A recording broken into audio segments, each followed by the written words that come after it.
As the fight against the Islamic State continues, Kurdish fighters battling ISIS militants say they've recaptured a strategically important hilltop west of Kobane on Syria's border with Turkey. The advances were made after a series of airstrikes by the US-led coalition. Later on today, President Barack Obama is expected to hold talks with military chiefs from more than 20 countries on how to combat ISIS in Syria and Iraq. The fight for Kobane continues and both sides are not giving up. As the US-led coalition and Kurdish forces continue to engage the Islamic State in air and ground offensives, so do the militants. Explosions heard from the strategic border town of Kobane, with columns visible from the Turkish side a few kilometers away. Countries like Britain are playing a significant part in the US-led coalition and have vowed to continue to provide more support to Kurdish forces fighting against IS militants. It plans to do so by giving more military support for Kurdish forces via training and technical assistance. It would only feed the narrative of ISIL if we were to see Western combat forces on the ground. But of course, we are looking with coalition partners at how best to support the needs of the Iraqi security forces for retraining, for technical support and assistance. International community for supporting Peshmerga, but there is, of course, it's clear that we need more advanced, heavy weapons, anti-tank, helicopters, and more advanced weapons to fight against this ISIS, because they are well weaponed. They have more than, they have heavy weapons. ISIS is still holding the likes of British journalist John Cantil hostage. His sister is calling for the group to reopen dialogue with his family.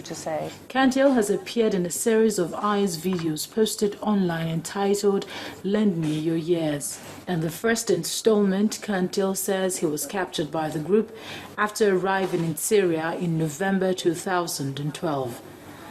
It is not true to say that there has been no attempt to engage with IS.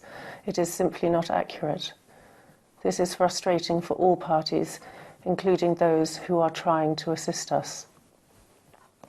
We had previously been in contact through a channel started by you, but this stopped for reasons best known to you. Sadly, like the families of David Haynes and Alan Henning before they were killed, our efforts at reopening dialogue continue to be ignored by those holding John. We strongly challenge those holding John to return to your previously opened channel, to which we continue to send messages and await your response, so that in keeping with everyone's wishes, we can restart dialogue. We implore IS to reinitiate direct contact. The group is guilty of many atrocious activities, and a Human Rights Watch reports members of Iraqi Yazidis minorities spoke about the atrocity that they suffered under ISIS. This woman says the group took all the girls with them, killed the men and left the women. They were beaten and made to submit to them. They were made to convert to Islam, of which, if they resisted, they were killed. The women were also sexually assaulted. In its defense, the Islamic State group says in the latest edition of its English-language magazine that it has enslaved families from the minority Yazidi sect after overrunning their villages in northwestern Iraq. In the online publication called Dabi, the group praised the revival of the ancient custom of using women and children as spoils of war. It claims the ancient custom of enslavement had fallen out of use because of diversion from true Islam, but was revived when fighters overran Yazidi villages in Iraq's Sinjar region earlier in the summer. Meanwhile, US-led airstrikes have halted Islamic State advances in the north of Iraq, allowing Kurdish forces to regain ground. Many of the Yazidis trapped on the mountain they consider a holy site, Mountain Sinjar, were eventually able to escape, but their nearby villages are still under militants' control.